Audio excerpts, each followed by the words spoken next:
Hello, welcome back to Master of the Game. I am Tom TP Grant, and this is our Wildemount short campaign, quite possibly the finale tonight, as the party has reached the fort that they were seeking and had infiltrated it, actually.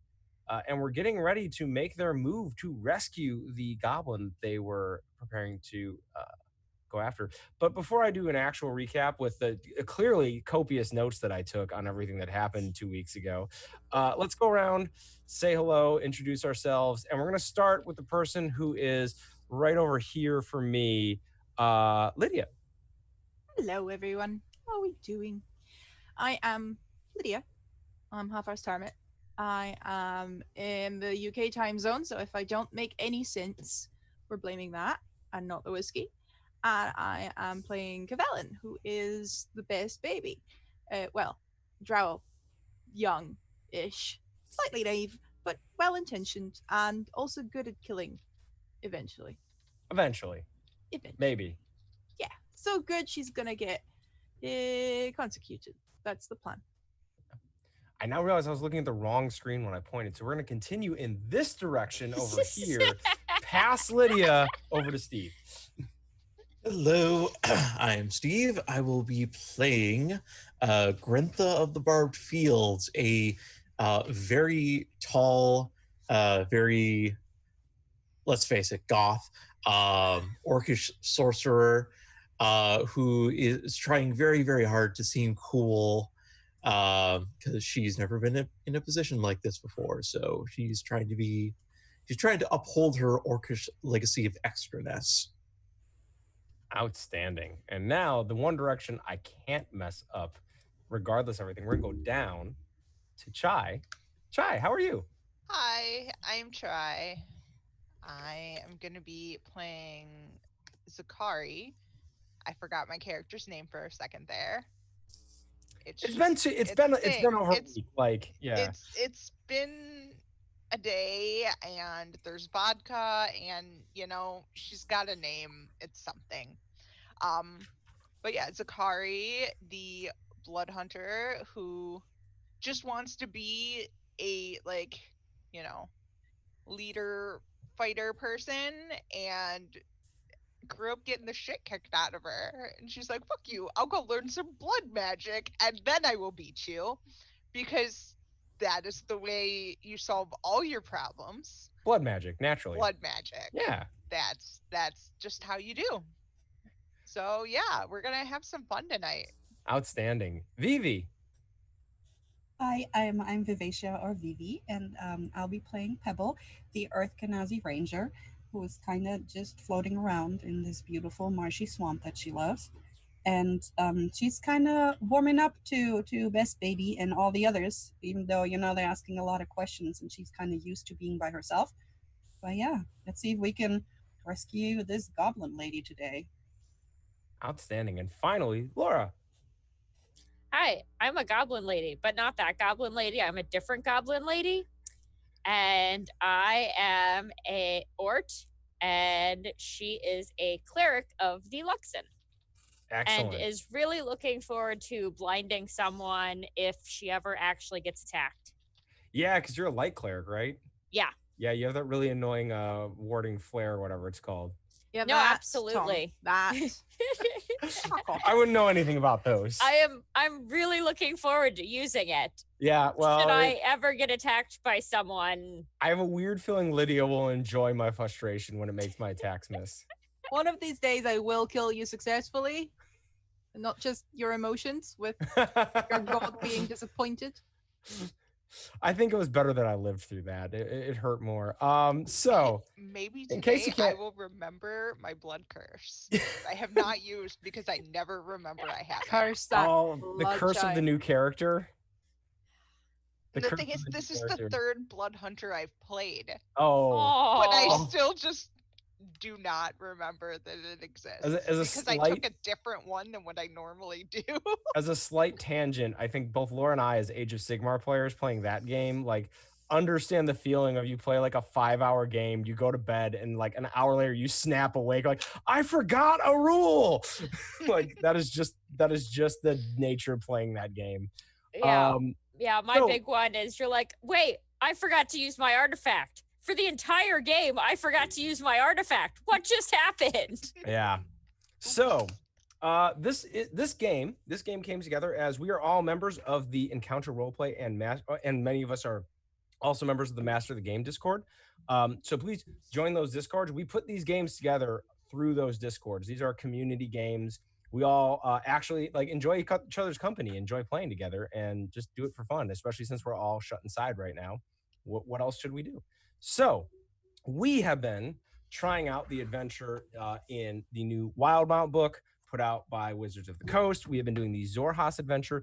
Our group had been employed by the village of Urzin to recover their goblin witch, Balbora, an advisor to their leader who had disappeared while on a fairly regular trip she makes into the marsh.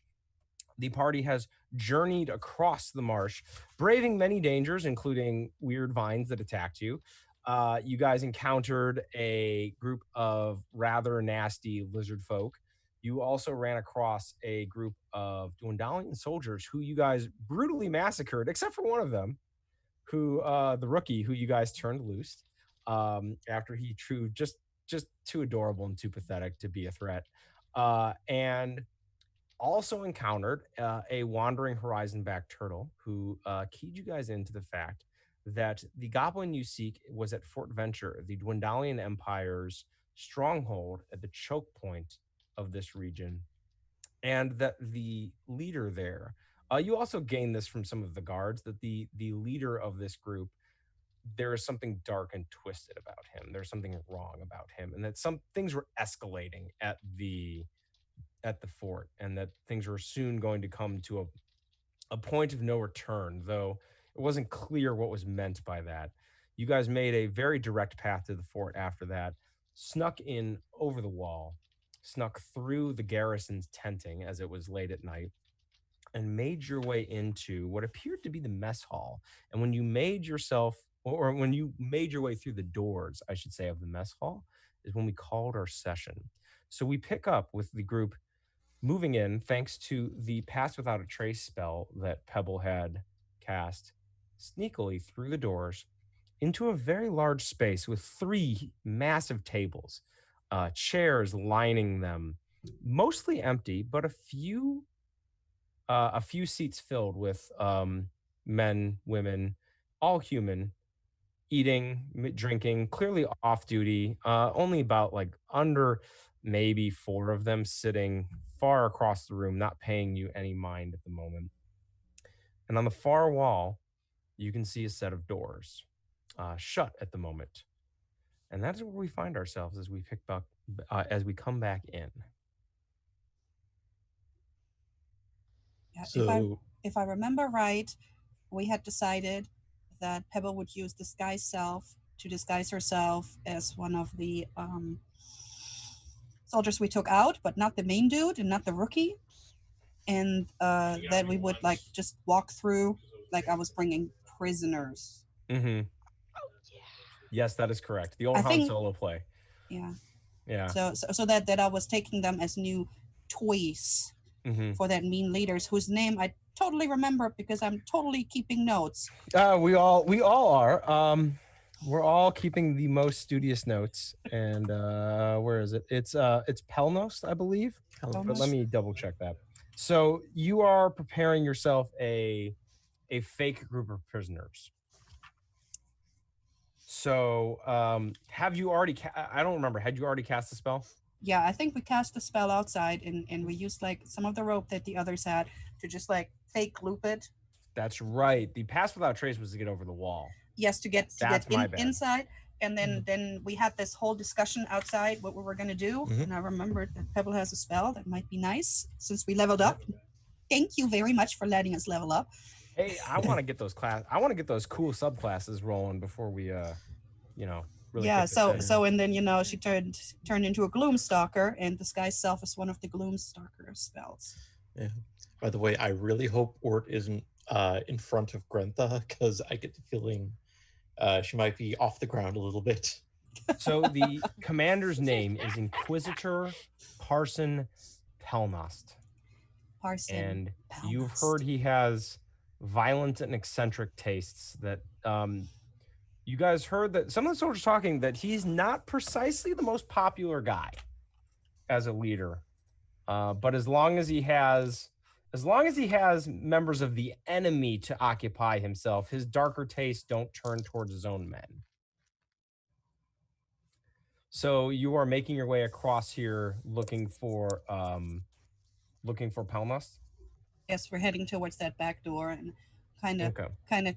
fake tugging them behind me and kind of grunting at them. Like, So you, as you come through, one of the off-duty guards turns and looks at you, and it's a woman in her looking like mid-20s, hair pulled back in a very tight bun. She goes, What are you bringing them through for? boys. And she hooks a thumb at the door at the back of the room. He's already got one in there. You're supposed to take him over to the cages. He's already working on one. He's been working on it for days. That's why he needs new, fun stuff. She goes, all right, have fun with him if he gets ticked at you. We'll see.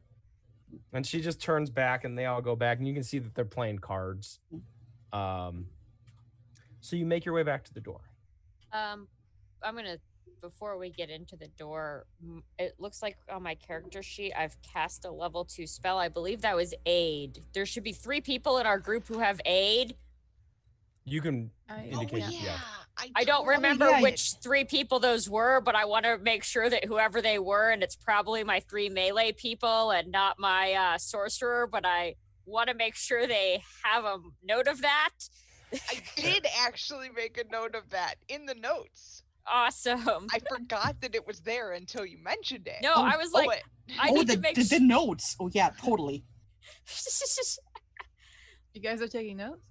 No, so I believe the notes tab on D&D Beyond. Kavelin, Zakari, and Pebble all have, I think it's 5 temporary hit points, right? Oh no, it's better than that. Your max goes up to 5 by 5. Yes. Oh, so I actually put it up to 39, so now I know why. Okay, I just want to make sure because I'm like, that's a big spell. I want to make sure we get credit for doing that. Yes. Okay, please continue. That is a thing that happened. By the way, as we go up to that door, Kavelin will be dragged along quite literally sometimes because she keeps staring to those guards playing cards. There's just something she sees in a corner behind them, out of sight really, of the guards. I think if I recall correctly, they had bagels. And there is, and remember, we said bagels on the way out. I remember the Spider-Verse plan. And there is next to that nice little how do you say, not a basket, sort of, bread basket situation. Bagels, there is someone that looks exactly like Kavelin, who picks up a bagel and bites into it and grins at her. And as this person does that, Kavelin can actually taste the bagel and is very confused about that. Oh, I remember that, what you were talking about. I was going to say that is such a good use of your subclass ability. I completely agree. I support this 1,000%. Yeah. But how they Rexing from bagels, you gotta have from the right place. She doesn't know what this is. This is less of an, using it. It's more of a how she becomes an Echo Knight. I mean, yeah, you discover your powers through a draw to fried dough. That makes perfect sense to me. If anyone knows me, yeah, that's exactly. So, Kavelin's getting first taste of bagel, which is like a big moment, like personally speaking. Like that's a pretty transformative moment. But you are making your way towards this back door. Do you knock? Yeah, I think that would be what a soldier would do. They would not just barge into their commanding officer's office. Office. Amazing. Yeah. So you knock, and it is a heavy heavy wooden door. The sound travels through, but just barely. And there's a pause, and the door opens, and it's another soldier dressed in the garb of a imperial guard, a rank up from the regular guard, and just looks at you and goes, "The Inquisitor is busy. May I help you?" I brought more goblin and toys. "You brought more." And he kind of looks at you like a little, and he turns around and goes, "Inquisitor, it seems a patrol has brought back a few more for questioning." And you hear a voice go, "Show them in." And you hear a wheezing, coughing laugh also come out of it. He goes, "We're almost done here for the night." And the door opens, and you see a cramped room lit by flickering flames of two small braziers suspended from the ceiling. In the center of the room, a Dwendalian Inquisitor stands above a bloody stone altar, clutching even a crimson stained mace in a prosthetic hand. On an altar, a goblin struggles furiously against chains that bind her. One of her legs is terribly mangled. And the guard standing at the door just kind of looks at you, Pebble, like almost like reading your reaction to the scene. And the Inquisitor kind of looks over your soldier's shoulder and goes, "Oh my, that is quite the ensemble you brought me. Where did you find such a charming group?" And he looks at Grentha and goes, "You're quite a tall one, aren't you?" He kind of growls something in Orcish. It's just like, "You have no idea the fate that awaits you, little man." On the back wall, so this room does not appear to be an office whatsoever. At your best guess, this looks to be a religious room. There is a symbol on the back wall. Do I recognize the symbol? You may roll a religion check. Yay. Okay. I'm trained in it, but it's intelligence, which is not great. So let's see. 6. No, this is one of those weird human gods that are probably all terrible. 18. And you don't know anything about them because they're all terrible. I'm sure it's terrible god. Yeah. And he just kind of looks at us. "Very well, you can take them to the cages. I'll be finishing up here in a little bit." And the goblin kind of like coughs and spits. He says, "Don't worry, we'll get to that." And you can see the guardsman in the room also is looking a little eager. So how many guards are in the room aside from him? There's one, and then this guy, this Inquisitor. Okay. And then the goblin is how far away from us? The goblin is probably, this isn't a huge room. You guys would all fit in here. The goblin's probably about 15 feet in, stretched out on like a stone table, like Narnia style. Grentha is going to kind of whisper in Undercommon to some of her fellows. She's going to ask, "I can summon darkness to help conceal the witch if the rest of you wish to take care of the Inquisitor." Yeah, I really, really wish to kill the man. Yes. I'll just leave. Can we do it now? Looks and goes, "Soldier, I gave you an order. Take them to the cages." Yes, sir. She kind of pretends and turns around and makes sure that Grentha has a clear shot while she's kind of trying to pretend like she's trying to go around them so she can drag them back out, making sure everybody has a clear shot. While she does that, can I make sure since I'm at the edge of the back of the rope because I'm short, can I whiplash out so that, like, you know how when you're running and you hold hands and like the person at the end. So I want to try to bring the end of the line out as close to the altar where the goblin is as I can, while still looking like I'm being pulled by the chain or rope or whatever. Mm-hmm. Oh, and I totally closed the door behind me because it would be totally rude to leave that door open. Okay. So you closed the door?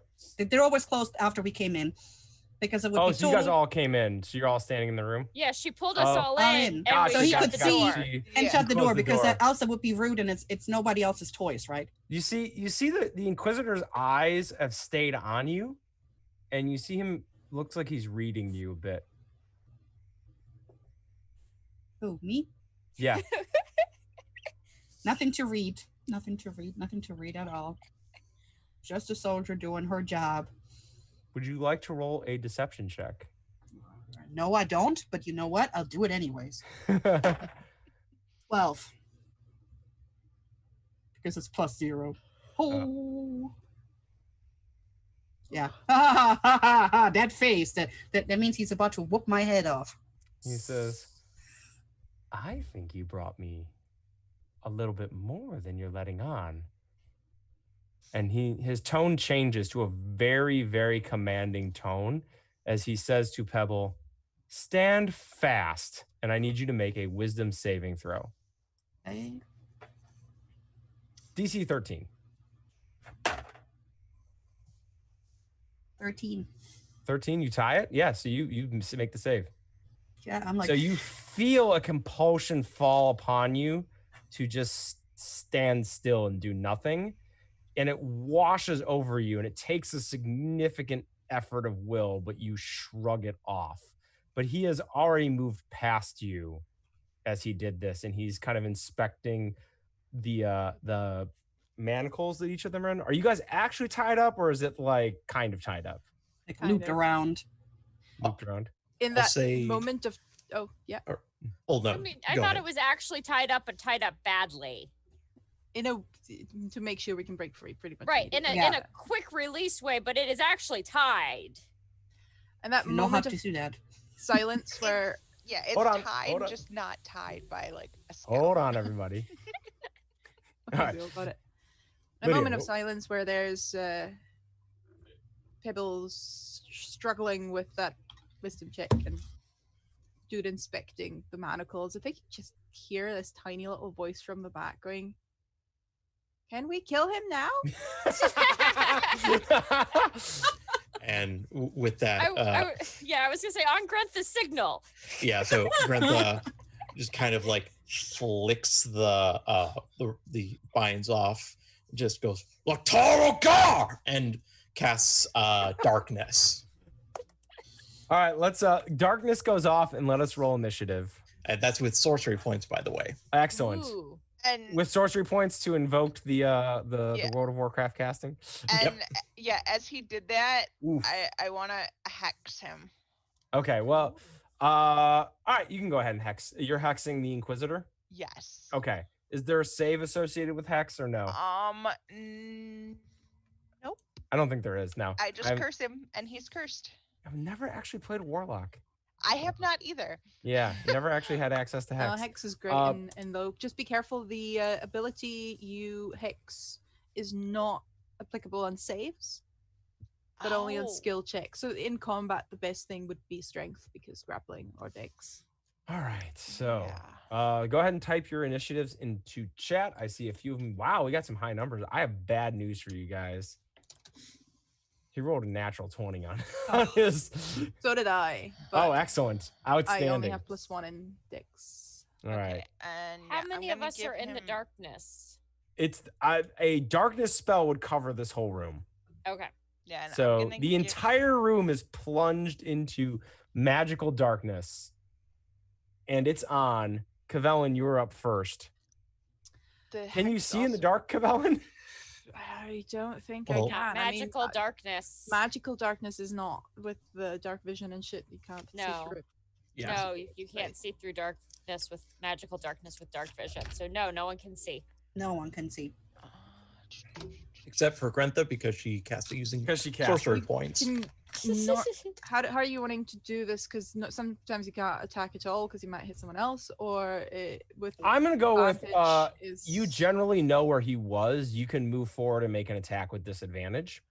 Yeah. Somebody that's what fairy I'll do. light him.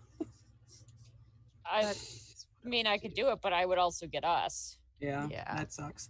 And then the second dude is somewhere too, which I don't remember where he was. Does not hit. So you miss. Yeah. Okay. He is gonna be going second. I'm assuming a 10 doesn't make it. 10 does not make it. Yeah. So you swipe and you feel like you were in the right place, and he's already gone, and you hear him from a little ways off go, "Oh, how delightful." And he's going to cast Dispel Magic. And the darkness is just going to flit away as he is now standing on the other side of the stone table with his mace held at a ready position over the goblin's head, and says, "I assume you're all here to rescue this thing, correct? So why don't you all lay down your weapons and I won't cave in her skull." There is a second Cavellan standing behind him. You can do that as a Just bonus gonna- action. Does Dispel Magic deal with that at all? Dispel I don't magic think it is one does. thing. It's not a spell. It's the echo thing. It's Right. Okay, yeah. So Dispel Magic would not. I'm yeah, it's only marking- one effect. So I yes. am morking you right now. And he's just gonna go, "Oh," and the guard is also like stepped away from you guys, but was not in a position to do much with that darkness. So he's just kind of like, "Oh," and he has a weapon out. Do But- the rest of us get to go? I mean, yes, he has made the threat. He has now noticed the echo behind him and is now like confused about what is happening. Am I right next to the table still?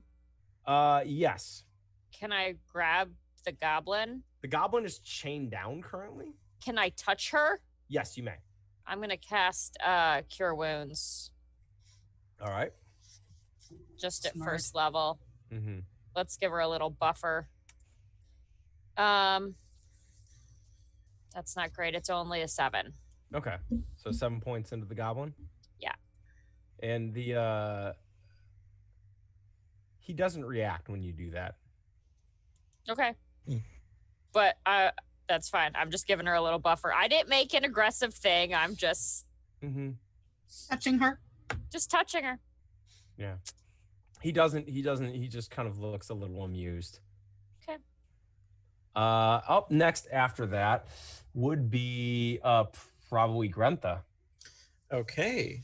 So Grentha will kind of let that crystal focus dangle from her grip, and she will kind of grasp it, kind of in kind of a pulling motion. You notice the shadow that the Inquisitor is casting is suddenly kind of, the arms are kind of Ooh. getting bound up. She's going to cast Hold Person on the Inquisitor.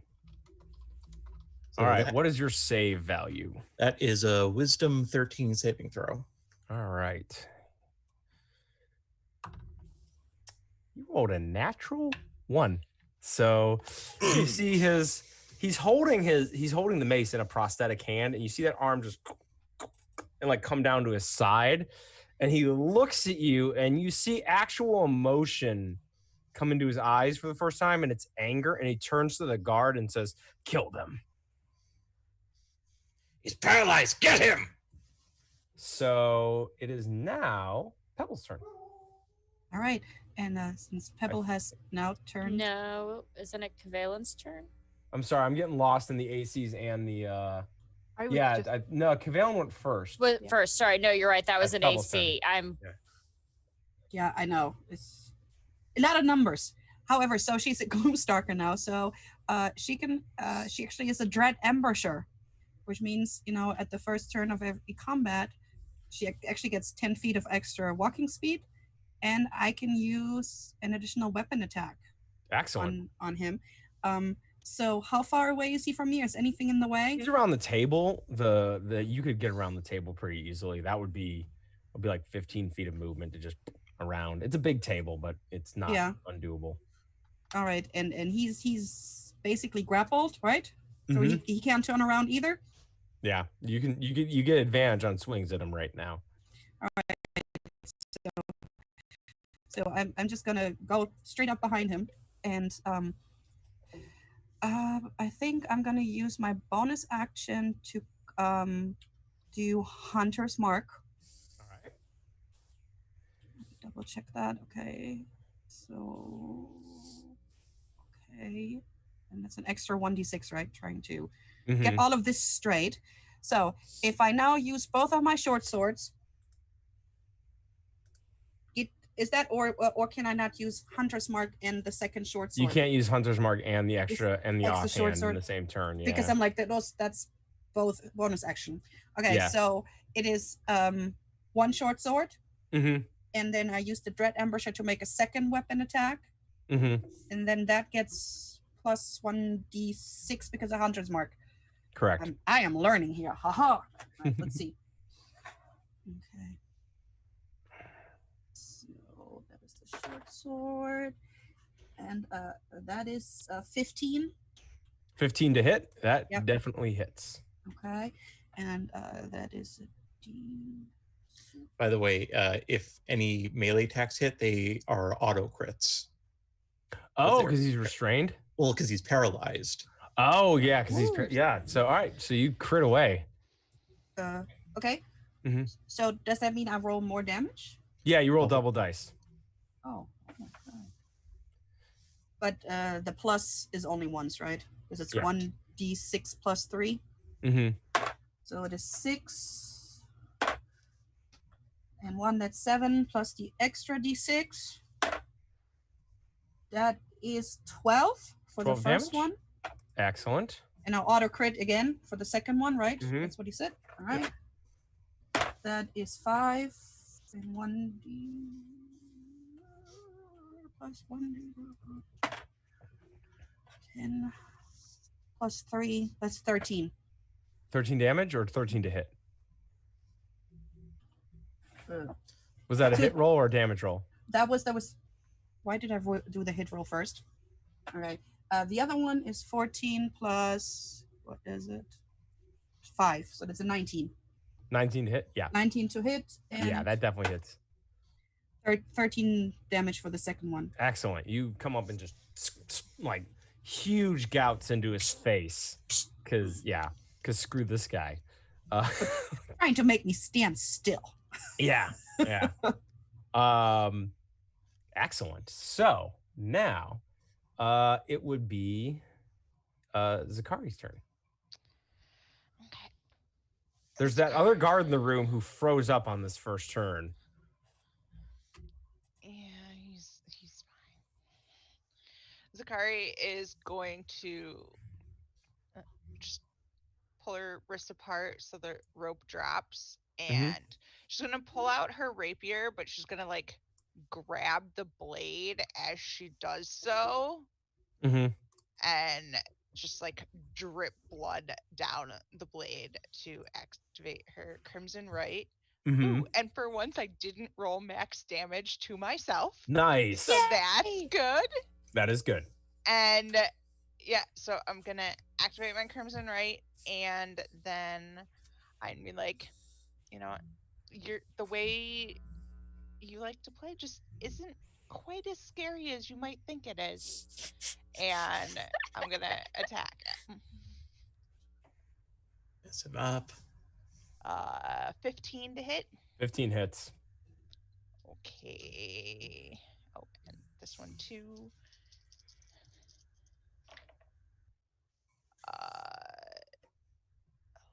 11, 14. And now what gets all dice get doubled. Okay, so Including hypocrite die. 28 damage? Yeah, because I get the D8 for the weapon, D6 for hex, and the D4 for my Crimson Right. What's your modifier that you add to that too? Oh, plus 6. Oh. So, 34. So you're on against the Inquisitor, right? Oh yeah. Yeah, so you just shove you slide it down. Yeah, just I'm like, just like pulling it out, yeah. and I'm like, two can play this way. You make a just horizontal clean cut, and there's that like half pause, and the head just rolls off. And you see the guard is just standing there like, holy shit! And just shouts, they killed the Inquisitor! And the best you can tell, because Pebble shut the mostly soundproof door,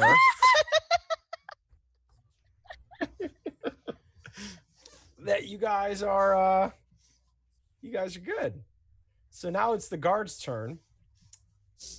He's gonna look at all of you, and he kind of knows what the score is. He's gonna step over to the stone table. He's gonna take out his short sword and just plunge it into the goblin. Oh. So Butthole. yeah, right? I'm gonna use my blood curse. Ooh. I Reaction. don't know if it'll actually do anything, but I'm gonna try. I Give it a have shot. to. It's an attack within 30 feet. Mm-hmm. I can. You got to subtract 3 from whatever his attack is. Well, I rolled with advantage, and I rolled a 3 and a 5. So the max attack he makes is a 2. So he flips over, like looking at all of you, like, ha ha ha, I'm so clever. And your blood curse hits him, and he just like stabs the table. Yeah, like he just, when it happens, like he basically goes blind for a second, and yeah, like can't see at all. Deeply, unfortunately for all of you guys, he gets 2 attacks. So he's gonna try Should've again. amplified it. I knew I should have amplified it. I'm assuming he didn't walk. Oh my goodness. All right, he rolled a 9 this time with advantage. Plus 5 is a 14. That just barely hits on this poor goblin as he drives the blade in, and the goblin coughs blood and spasms for a second, and he just kind of looks at you and goes, well, I suppose you all be killing me now, but you made this journey for nothing, and you're not getting out of this fort alive. Wait, how much damage did he do? When he says that, the goblin had like barely, well, you gave him what? I gave him 7. 7 hit points. I will roll damage. Had 1 hit point left when you guys walked in. Okay. And he crits because this is also like a yeah, goblin's gone. She gets saving throws? Death saving throws? Better than that. She comes Don't need back. to use your wife voice. It's all good. Better than that. No, I used a spell slot. Like, how dare he make me use that? For How nothing. dare he waste my spell slot? So the goblin lays still for a moment, and then her eyes begin to glow, and her head comes back up. Oh, fuck. This is probably bad. And the hands come up and strain against the chains, and the chains snap. And it reaches out. She reaches out. Belbar reaches out and grabs the guard. And in a voice that echoes within itself, says, she has freed me. And let's see, she is going to fade slightly, like turn slightly translucent, and pass through the chains, through the guard, and through the door out into the hall. And as she passes through the guard, you just see him just kind of like, and like seize a little bit as she passes through, and then like grabs the table leaning forward, looking pale white, gasping for breath after that happens. Kavalen, you just watched this goblin come back from the dead and pass through the guard. What are you doing? This is not the consecution thing, I think. No, I no, don't that's know. it. That's a I've different never seen thing. it. That's a different thing. All right, That's a cool. different thing. More killing? What do we do with this one? I don't know, but I don't think this turned out the way we wanted Fine, to. I'll stab the guard instead. Yeah, no, let's finish the guard off. So go ahead and make an attack with advantage. That way we can totally blame the crazy goblin for killing the captain. Rolled a 3 and a 5. Oh, I feel your pain. That is Yeah, exactly no, that's I feel your pain. So yeah. Kavalen, you're just thrown off by everything that just happened, and you hit the exact same spot on the table that he stabbed. That's awkward. You're like, oh. Just kind of looks at you for a second and just like shrugs like, yeah. What's your echo doing? Is that Still standing there. I can't. It doesn't have its own attack. I just can attack instead of it, or. Can you move your echo on your turn? I can, I think. 1 second. Let me Yeah, check. you can move your And echo. the- does it have to be inside or can it go through walls? It's Oh, it has to be within 30 feet of me. Well, is the other side of that room within 30 feet of her? I mean, the This missile? room, yeah. Everything within this room is within 30 feet of her. And the other side of the door? The other side of the door, yes. I'm Because trying. she's standing on one side of the table. so I'm it's, trying not to power game this, but just let it unfold narratively. So Psst, psst, psst. Okay. know yet that she can control the thing. Like that's Oh, she doesn't Nope. know yet. Nope. This is Pebble wouldn't know where- either. Just saying. Okay, we good? It's fine. I'm so excited about Right. that new thing. Sorry. all right. So who was after Kavelen? Was that Grenda? I think it was the dead guy. I think it was the dead guy. Oh yeah, it was definitely the dead guy. He's not even. He's done. He's gone. Yeah, and that And was then it was me, Yeah. and then it was Greta. So or All right. Is the goblin in the area still? Is she out the door? she passed through the door. And the guard's still alive. The guard is still alive, but isn't looking so hot. What are we doing? She clearly doesn't need our help anymore. we don't also know if she's a good guy. Yeah, Pebble, didn't the big turtle say something? Yeah, there was a Yeah. darkness within the goblin, something like that. Yeah. Yeah. This Yeah. might be what that So is. you guys might need to save the goblin from herself. Yeah. Yeah, All that was right. definitely a thing the turtle brought up. I'm gonna chase after the goblin. We just thought the darkness was in the Inquisitor. Yeah, and At apparently least not. Pebble did. I Pebble mean, did. there definitely was darkness within the Inquisitor. I'm gonna chase after the goblin. All right, so you open the door Mm-hmm. and you go into the room and you see on the far end of the room the goblin Bulbara, exiting the room. Mm-hmm. You see the 4 guards that were playing cards are currently doing their damnedest to knife each other. They have jumped up from their table. One of them is like holding the other one down on the table by the throat and like stabbing down into him. The other 2 are like locked in a nasty knife fight. And it's looking pretty ugly in here. Okay. Ort's gonna yell out, "Wait!" And going on the fact that the tortoise said it was a darkness, she's gonna use her channel divinity to cast Radiance of the Dawn, Ooh. which mostly dispels magical darkness. But in addition to that, any creature that is hostile to me, within 30 feet, so I'll try to get within 30 feet of her. Okay. You can run to has- like the center of the room. Yeah, has to make a DC 15 Constitution saving throw. That's a super no on that DC save there. That was a 2. Awesome. Technically, the guards have to do it if they're hostile to me as well. Well, one of them is currently in the process of dying, so I'll roll for the other 3.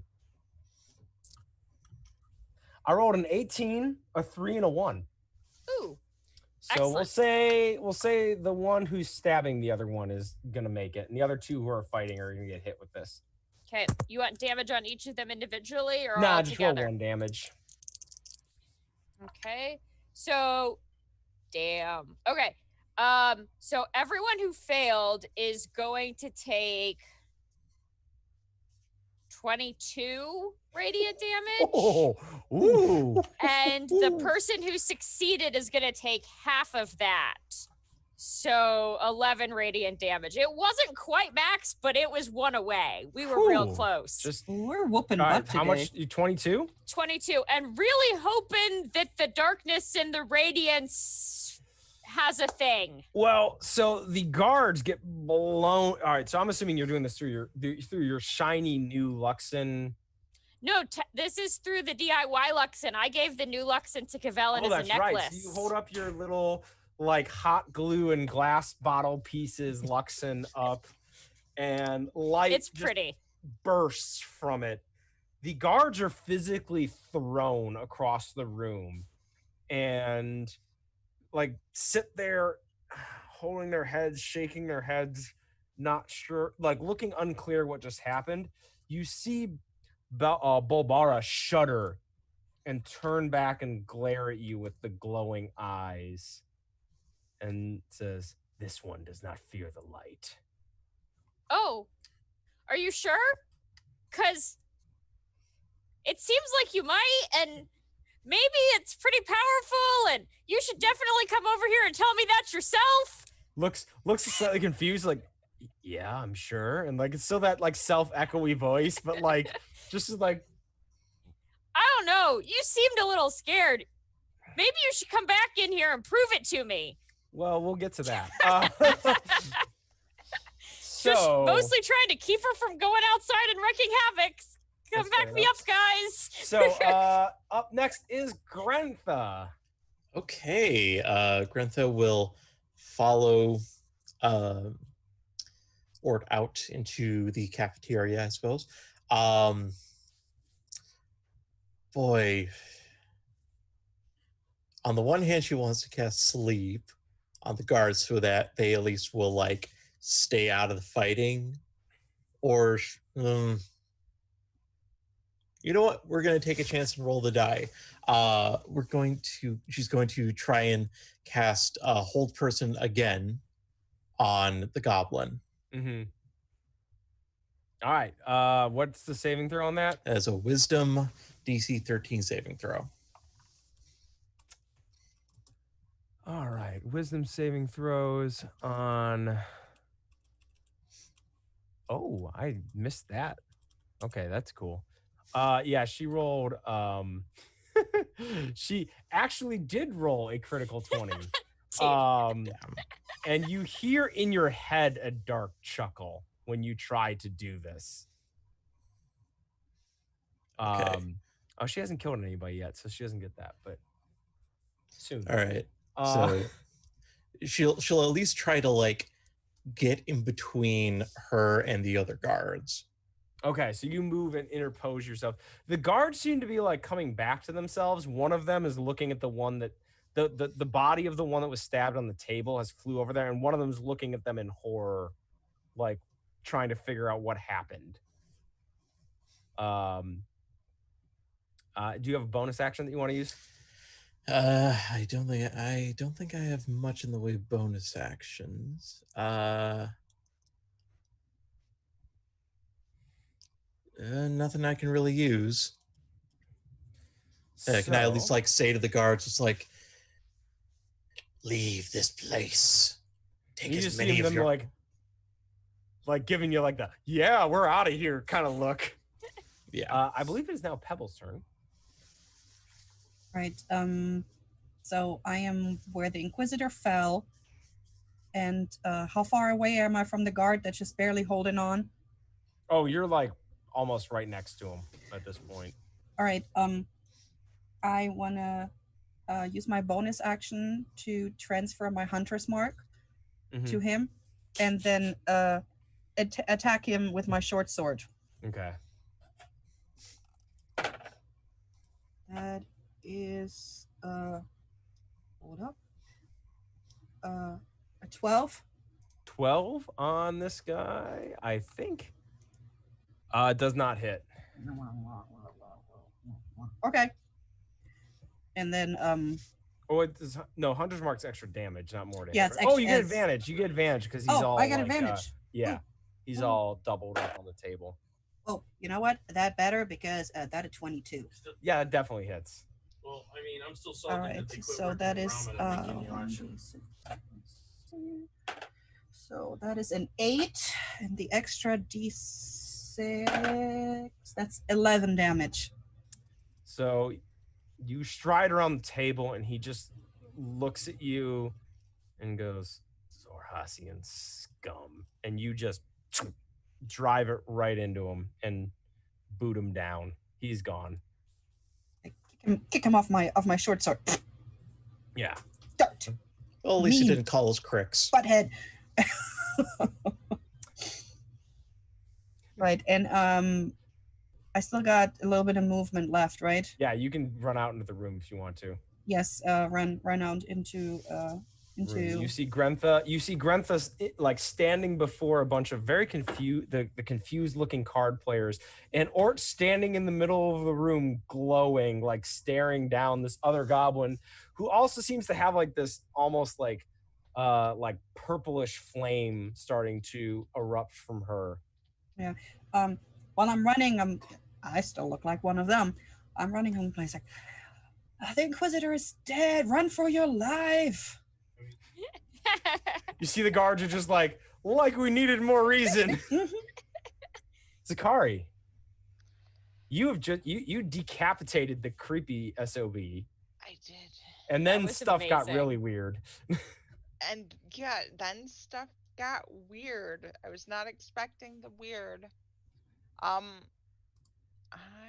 am going to run because the guard in this room is now dead.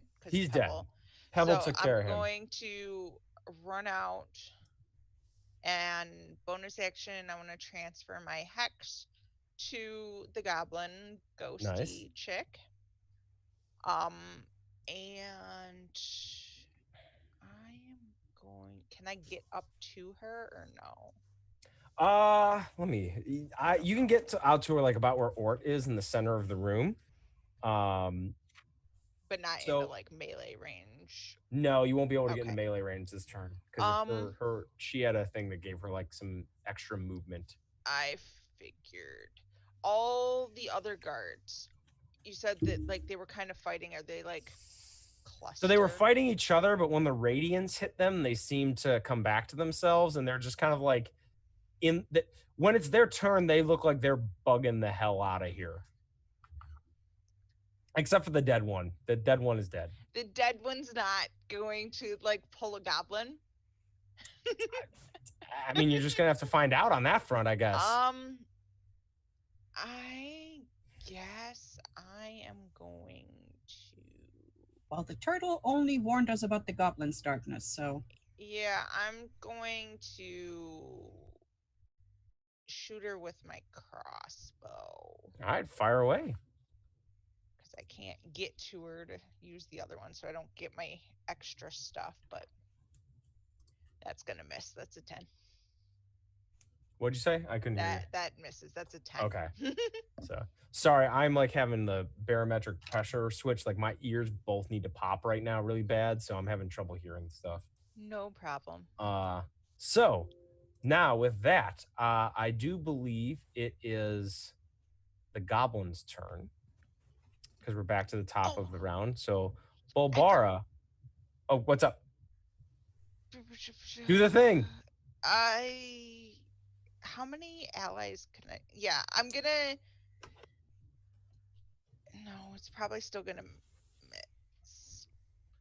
No, I'm not gonna do the thing. Never mind. All right. It's gonna miss. So, I think. So Balbora turns completely around and has faced Ort and just like casually extends her hand, and just the hand like pumps back almost like with recoil as 2 eldritch blasts fly out towards Ort. Is she within 30 feet of me?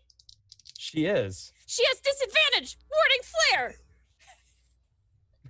Does it feel? How does it feel?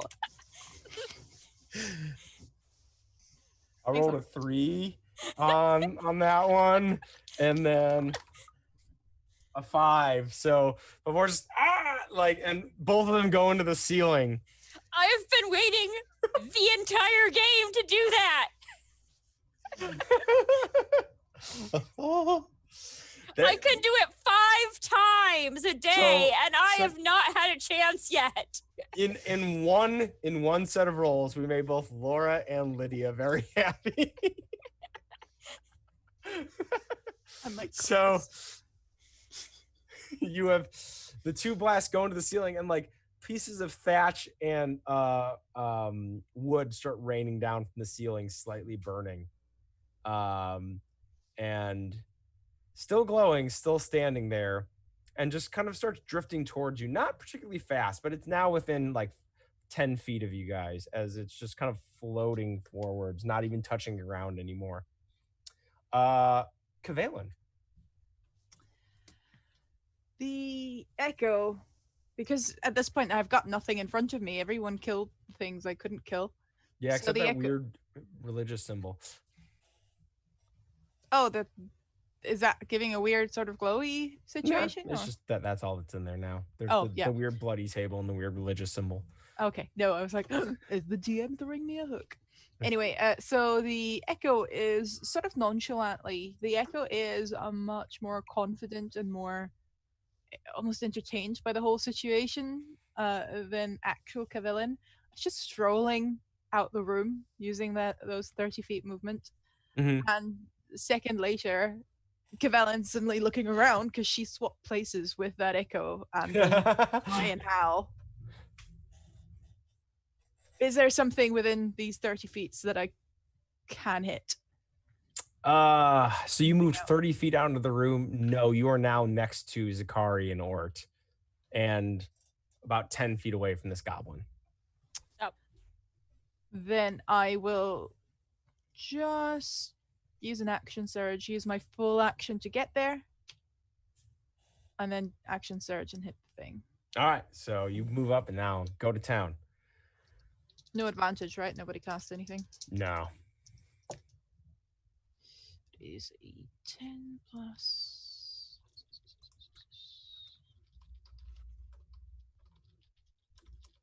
15. 15 hits. Sweet. He does have a shield out, so just a d8, but that is 8 damage. 8 damage? Mm-hmm. Very nice. Don't think I can do anything else, really. Nope, that was the bonus action. And just get my shield ready to intercept in case anyone attacks people next to me. So Kavelin comes out, like switching places, having that moment, like, what? And then you just see this floating, glowing goblin with like almost like the Dragon Ball Z purple aura around it, and you just run at it and slash down, and it breaks through the glowing aura and bites into its arm, and you see the creature just kind of like and the glowing eyes flare a little bit, like little flames coming out. It is now Ort's turn. Okay. Did the radiance appear to be more damaging to it than... No? Okay. No. Then I'm going to say, okay, light doesn't bother you. Let's see how you deal with fire. And I am going to cast Scorching Ray. All 3 bolts are going straight to her. Ooh. Okay. So let's see. I have to roll 3 attacks.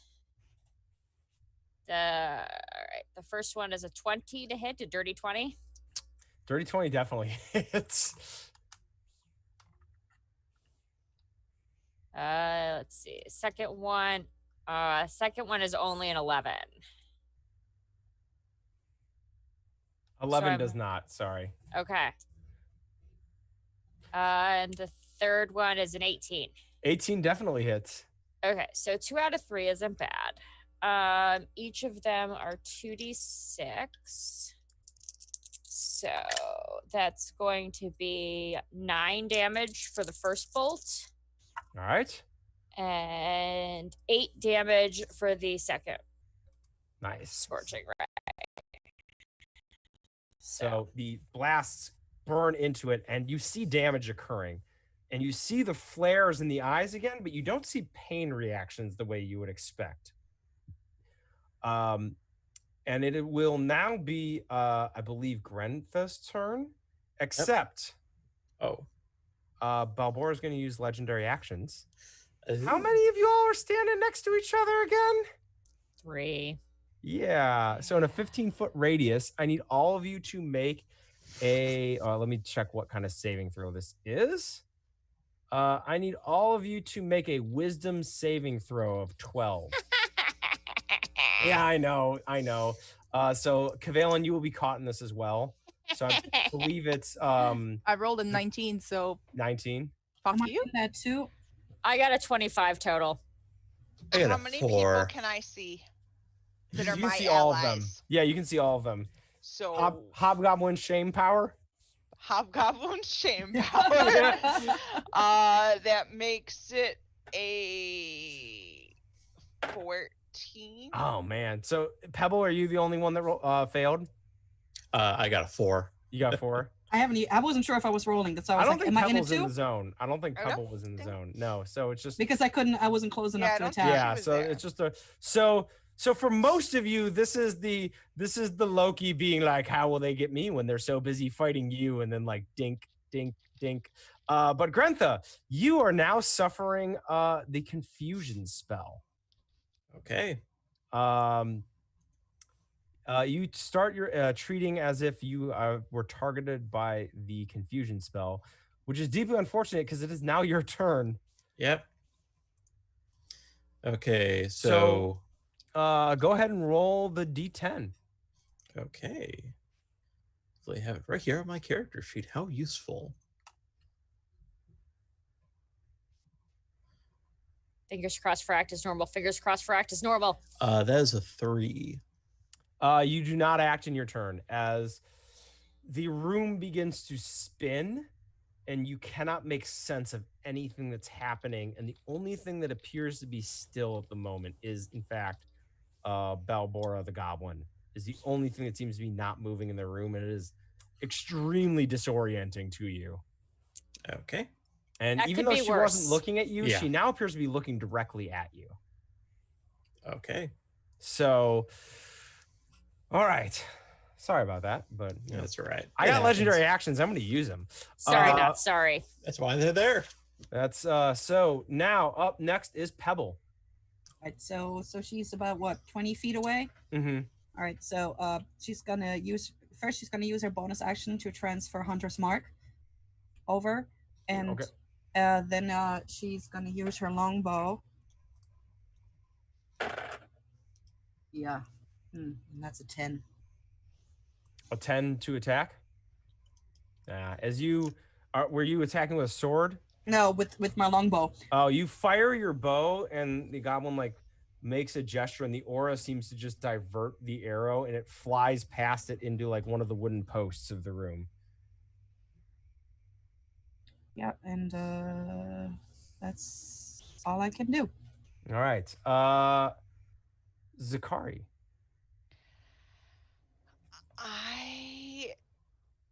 I felt the wave of confusion try and hit me. You did. And I was like, I am they will not see me be victim to this and shake it off. And then I want to rush forward and try and attack her. Go for it. Oh, that's good. 24. 24 definitely hits. Okay.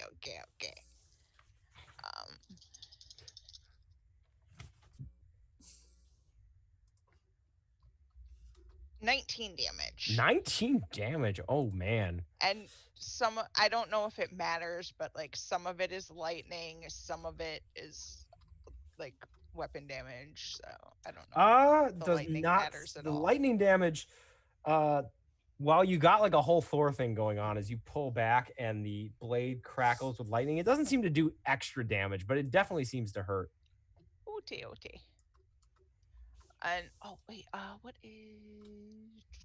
I think because that's some of it's necrotic as well. I don't know if that matters. It doesn't have any vulnerabilities. Okay, just wanted to be fair if we needed to break it up or not. So yeah, that is what is happening. So now I'm just gonna be like all up in her goblin face. Goblin factor comes in. Nimble escape on a bonus action. Bulbara's just going to zip back about 10 feet to get out of range of all of you without giving up an opportunity attack. And Zakari, you kind of hit it pretty hard. So those what do you call them? Eldritch Blasts are coming your way. Yes, Laura. She does not know your range. So she is just within 30 feet of you. I can't do it if they're not targeting me. That's a higher level version. Oh, that's right. Yeah. That's That was the thing I unlocked at level 6. Yeah, or I would have been doing it a lot more, including when the guy tried to stab the goblin on the table, which is when I wanted to do it, but I couldn't because you weren't hitting me. I'm sorry I'm not hitting you enough, dear. I know. You should be. All right, so... I specifically tried to provoke her. I was trash talking and everything. One of those is definitely going to hit as it's a 22. So you are going to take, 4 points of force damage. And then the second, I rolled twice, so that one of them missed. So you get blasted with one Eldritch Blast that seems mostly to deflect off of you. Yeah, and Zakari's just gonna be like, I got this scar over a biscuit. Like, come on, like, do something. So that is the goblin's turn. It is now Kavalin's turn. I just need to unmute myself there. Goblin weirdo is still up. Yep, Still 10 next feet to of you, me. within 10 feet. Within 10 feet. Yeah. Close the distance to get to her. And as I do, that weirdo is back right behind her. The echo as a bonus Oh, action. yeah? And I will make my attack, and I will use the echo to make an attack at the same time, like perfectly in sync. Nice.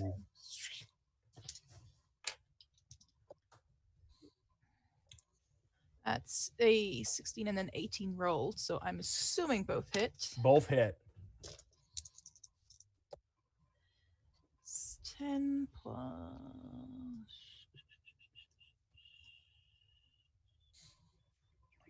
16 damage. 16 damage.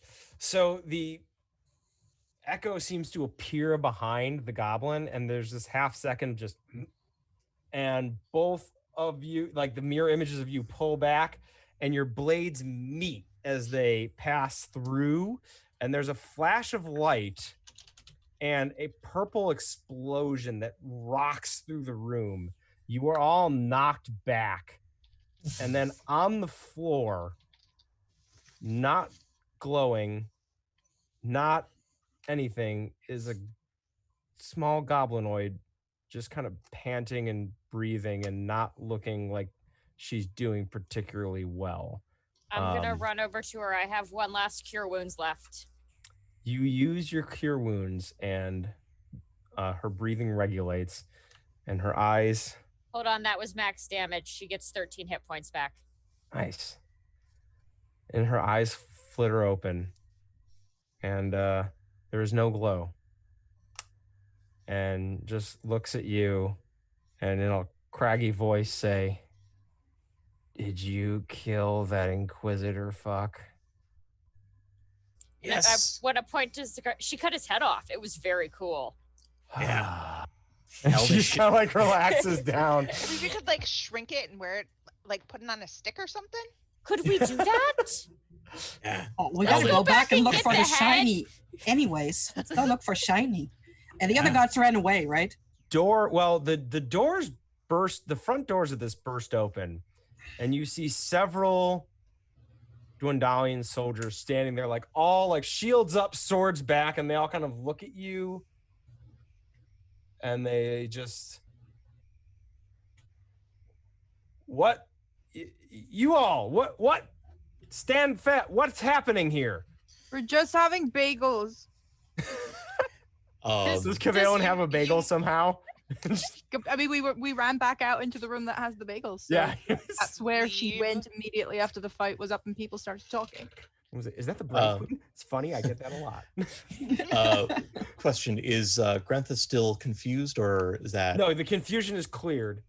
Okay, she will kind The of other like... guards are still in the room, and they're just looking at you, being like, "Hey, thanks. I think you saved us." Yeah, And- she will kind of like clear her head a little bit. She will very dramatically, but in a very constructed fashion, kind of like floof her cape a little bit and kind of dramatically go up to the guards. She will kind of loom over them. We are retrieving our own from being tortured and killed again and again. If you would stand in the way and stand for all that bastards stood for, you may very well try. Roll me an intimidation with advantage. Can do. Thankfully, this is what I'm good at. Okay. First one's decent. Ooh. That is a 21. Ooh. So they all kind of like flinch back, and you see one wearing much more worn looking armor and with like dinks, and he's got like a beard with like some gray in it. Steps forward and just kind of looks past you to the room, and then just says with like no perceptible fear in his voice, "He's dead then." Totally He dead. is. Very, very dead. Totally no head left. He turns back to the men and just goes, "I don't know about you all, but I was in my tent tonight." And he just starts walking off, and they all just kind of are like, yeah. And they slowly back away as your group Zakari's is able just like to. leave Jorhas. I mean, they're almost like, that's a little bit of an ask, but like, Yeah, she doesn't, think she's gonna listen, like, yeah. but she's still gonna say it. So you guys are able to make your way out of the fort. Yeah, but first we Get the gotta go head. get shiny I want the and a head. bagel. Oh yeah, the bagels are there for the taking. Bagel and shiny from the Inquisitor. You must have some shiny on him. Oh yeah, the Inquisitor. Let's take a look at what the Inquisitor had. The Inquisitor had a prosthetic limb. His right hand was a magical item that acted as a hand. He also had on that hand a ruby red ring with the same symbol on it as the one on the wall. That's a creepy ring. Don't touch it. And now that you're all having time to look at it, it looks vaguely familiar. Can I see if I know it? Roll? Yeah, go ahead and roll me a religion check. And if Ort wants to make a second roll without all the pressure and stress. I'm 21? decent at it, but I rolled garbage. 10. Yeah, 10 will It's do still it. one of the. I was gonna say it's still one of those creepy human symbols. It is. This is the bloody siren Vesh. Bloody Oh. siren. Yeah. Oh no. Yeah. So. Oh no. Oh Pebble no, has no, no no, clue no, who no, that no, is, no, right? no, no. What? No, that's bad. Yeah. That's a bad. So That's a bad bad. God. What's a vesh? So this explains much of the behavior of both the Inquisitor and the guard's reluctance to defend him, as I believe, hold on, let me flip to the proper page here, as we get to do a little bit of lore here.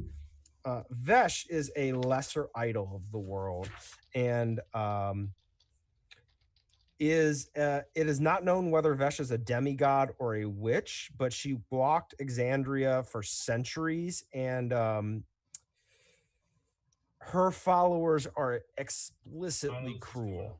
And this torture that you saw was very much in line with a worshiper of Vesh. This would not be accepted, or this would not be accepted religious practice within the Empire, which also might explain why the Inquisitor was on such a far-flung outpost. So and why his own men were so flippant with letting you all go after discovering that he was dead.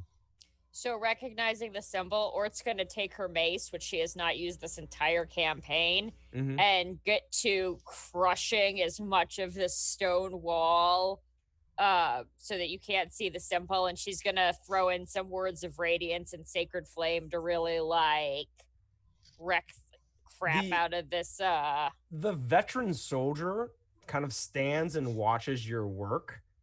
And then as you walk out, just gives you, like, a slight nod as you go, and then you see just starts like flipping the stone table over and is like clearly gonna clean this room up. Oh, and because I just, since we were talking about it at the beginning of the game, things that we've been forgetting to do, I just realized I haven't used Fury of the Small ever, so I'm gonna use Fury of the Small on this. You get really into smashing this wall. Are any of you taking the ring? No, I'm going to smash the ring. Okay. I am smashing. Yeah, I was going to say, this is a religious affront, like, for all smash. sides. Vesh the Bloody Siren is not someone you want to mess around with. Ort smash. Yeah. What about the hand? Can we sell the that? hand is worth something. And what about the other soldier? Did he have any shiny? Since, you know, he had a nice chain shirt on. Like, really nice chain shirt, and you hit him so precisely that you didn't damage the armor. We're getting a lot of shirts out of this adventure. Yeah. Lots of shirts to sell. And you see the veteran, like, when he saw the other guy, he kind of spit. Yeah, like one of those where it's like, yeah, like, fuck that guy, he deserved it. So. I want to take his head. All right, so I'm picking up all the bagels or the biscuits or whatever they are. Oh yeah. I'm having the bagels. You can have one though. Yeah. I was just packing them up. I don't want to eat them, but we're taking them. It's pretty late at this point. The breakfast crew's already in the kitchen getting breakfast started there. Is there bacon? Bacon. Yeah, I mean, like, we're like, I was gonna say, Allah, if you got a rasher of bacon coming, we're at full Christmas truce levels of them being cool with you guys. Yeah, like, we should there's just an understanding that until you guys, I was gonna say, we're just gonna eat. Don't. Yeah. Perhaps we shouldn't push our luck. And how do we make it through this with barely? You guys also have a damage? critically I was gonna injured say, goblin, look, you know, just I have very little spells, and by very little spells I mean none, and I am hungry, and we were just up all night. We should. The goblin can also have a bagel. I was gonna say, so bacon. Eggs, potatoes. I mean, those aren't really meat, but I suppose. But potatoes. Tenders. I mean, I'm sure there's something we can eat in the swamp. Pebble, perhaps you'll be able to procure us some fresh meat. We still have snake meat, but you know what? They're doing the work and they're doing the cleanup. Well, look, they don't have to cook it. I could just eat the raw bacon, but, like, come on, guys. Come on, we're the heroes right now. Let's eat. Yeah, I'm gonna sit down and start eating. Rest They for just breakfast because, like, they owe us. Like, this is our thank you celebratory dinner. And I'm gonna take a short rest while I do it. That sounds very good. Yeah. So, with your newly healed Balbora, or Bolbara, you all sit down to a Dwendalian cooked breakfast before heading back to the village of Udrin, having defeated the really, really messed up Inquisitor and the evil patron that possessed our dear witch doctor Goblin here. And that is the end of Unwanted Spirits adventure from the Wildemount book. Yay! Yeah, that was fantastic, guys. I can't believe we killed him within like one round. I yeah. like Oh, Heck, so I'm never surprised when PCs manage to ice a bad guy super fast. I That thought he whole was going to get more person damage with- in because he had a lot of Whole- damage dealing Whole potential. person, man. whole Yeah. person was That whole person amazing. just- And still he's got all my he- HP. What? he's a cleric too. Like he had wisdom for days, and I just rolled balls, and I was like, well, he's stuck, and I guess Zakari's just gonna execute him because that how it be. Vengeance. Bye. I'm really glad we took the goblin down when we did, because I was sitting there looking at my last level 1 spell going, do I save this to heal her when I know she's gonna fall? Or do I throw bless on some friends and stop them from getting confused? I was sitting there going, oh, I don't know what I'm gonna do with the spell slot. It's gonna be bad. So I was real glad she went down when she did. That was a good call because yeah, you had to save her at the end. So you guys did save her. For the record, depending on what happens, the rookie is totally an Uzerin. He's totally chilling. he survived. He made it all the way through the swamp because why not? Yay. So yeah, that was I'm glad I'm you guys pretty much did everything there was to do in that adventure, which was really cool. I think with the exception of one stop in the swamp that I just didn't really think was worth it. You guys did all the cool stuff. That was I thought it was a pretty nice little mini package adventure that walked you guys through. If anyone has any thoughts about the mini adventure as an introduction to the world or to some of the different aspects of it, we can go around. Otherwise, we can also share what we have going on, like, you know, as people going on. And let's see if I can get this right this time. So we'll start with going right over here with Lydia. Lydia, thoughts on the adventure, and also what do you have like that is going on with you stream wise? I really enjoyed the adventure. I really enjoyed the general just group cohesion and the way it was fairly straightforward, which you want for a beginning adventure, really, but still gave you good exposition on the world, good ideas of the big conflicts in the world if you're not watching Critical Role, and it's a really solid entry. I now really want to play an Econite again in a bigger thing because that's some good potential there for mobility and versatility, and maybe we can do something else again with this group, or a few more shots down the road. We'll see. Apart from that, you can find me mostly an Encounter Roleplay where I now live. Charlie just adopted me. It's like, you can press buttons in tech, you can do this. Here, want to master a game? Sure. So we just finished the guards game, which is what I was giving Tom shit for throughout this session because he did the warding flare to me the whole time. So vindication. But if you are a cool person, like if you're a really cool person, then of course you would want to apply for the meat grinder next month. That's marketing. That's how that works, right?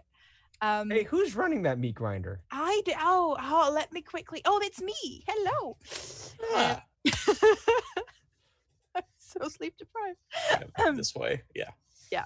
So the meat grinder is our charity game of the month. It's a gauntlet where people will definitely die. You can submit character concepts you want to try out for combat. You can submit weird fucking concepts like 3 kobolds in a trench coat, and Scott from he works at Staples, sheep, counting sheep, or that.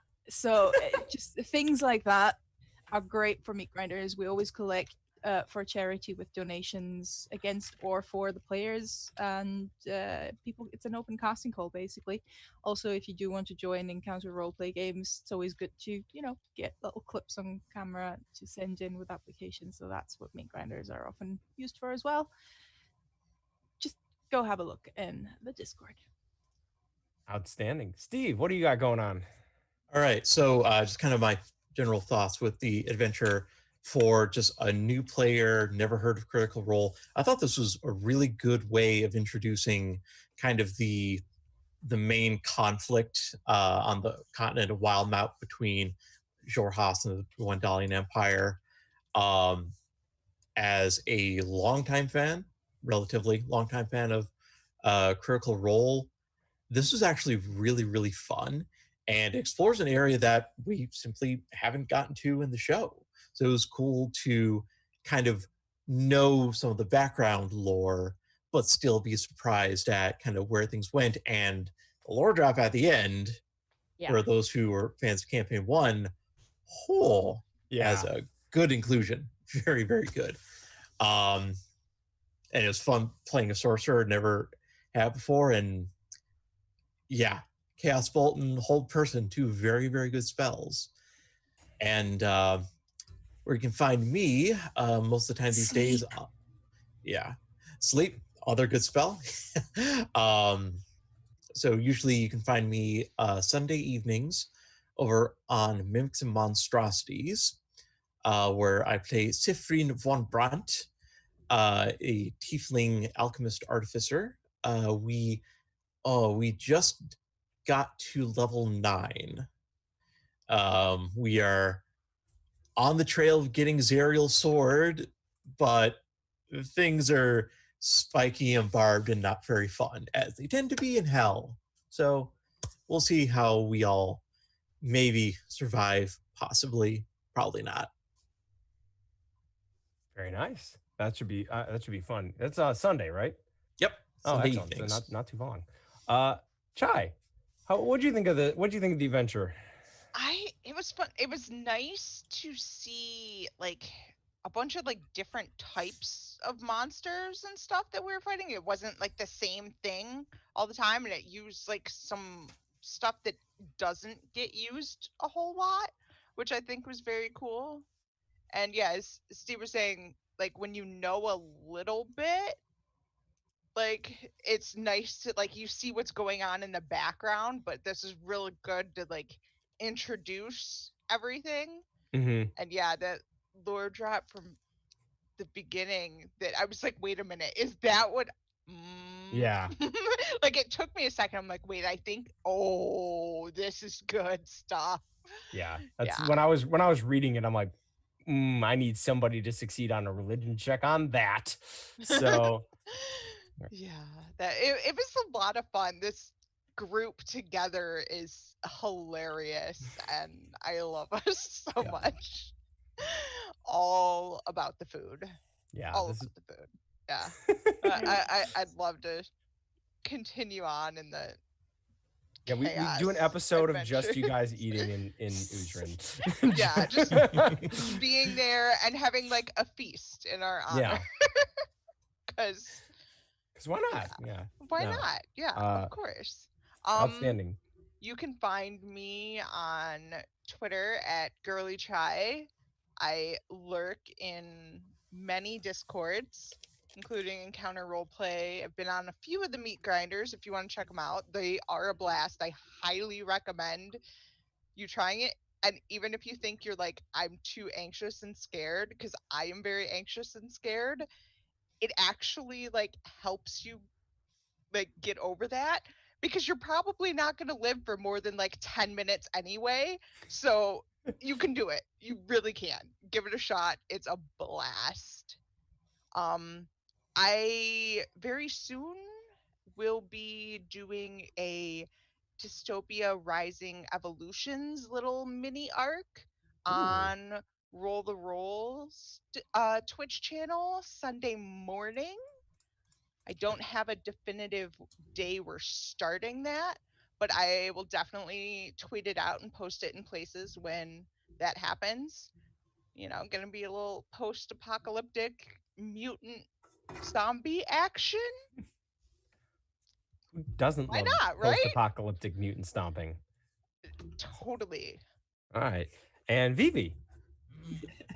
Yeah, so I do watch Critical Role, but my 3-year-old doesn't let me watch a lot. So let me tell you, I'm still somewhere in the beginning where they're on that lake in the first season. So way in the beginning. So I know very little, way in the beginning, and plus I got kind of called into relics and rarities. So it's kind of like, Oh, that was a good series, though. that was amazing. I love that one.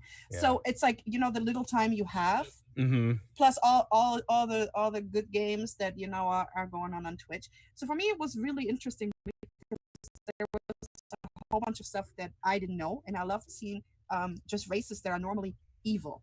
Yes. And that you don't get to play. I mean, I played in Earth Genasi, which is still something that you can mostly do. But then you got all the other ones, and then you got the best baby, and it was just so much hilarious fun, and especially for me that might have been doing this since the 90s, but you know what? I'm still a beginner, and you guys just really made me feel like I wasn't, and I had just a whole bunch of fun. Actually, my very first stream game was a meat grinder, which was the Ravenloft one. I was in the very one where already 2 or 3 people died before we even made it in. I think I made it in, and then I died by fireball to the face. And that usually does it. It was seriously hilarious because somebody got stuck on a trap on the lands, had like something hanging out. Will, I think, and he was else I do play on Uncanny Adventure every second Tuesday, which is in 2 weeks. We're playing Call of Cthulhu in the Wild West, also kind of zombies, but we kind of don't eat quite as much. No tentacles yet, but Call of Cthulhu. There's got to be tentacles. Yeah. Then the other thing that I still have on my list is on the 16th, we're playing community games in Stella Luna's channel again.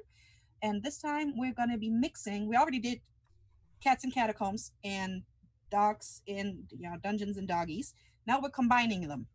And she's going to run 3 one-shots that day. And I'm going to be in the very last one. And I don't know if I can make up my mind about if I want to be a dog or a cat, because it's both hilarious. And I'm going to paint my face and have ears and have a lot of fun. But yeah, I loved you guys. And, whatever you want to play, I'm there. As long as the 3-year-old Banshee lets me. Yeah, that's always the question. And yes, on Twitch, I am Vivacia. On the Twitter, I'm Mrs. Vivacia, and I'm also Vivacia on Discord, and I'm all over the dang plates. And somebody, I don't know, he might be invisible. Maybe he can post the links to the Master the Game Discord that I'm not in. Ooh. In the chat, so that I can go there. And everybody who's watching can go there. Disembodied voice of Juce, you have been called out. Speaking of dealing with the marketing, right? Before going on stream, Laura, what did you think of the adventure we ran, and where can we find you?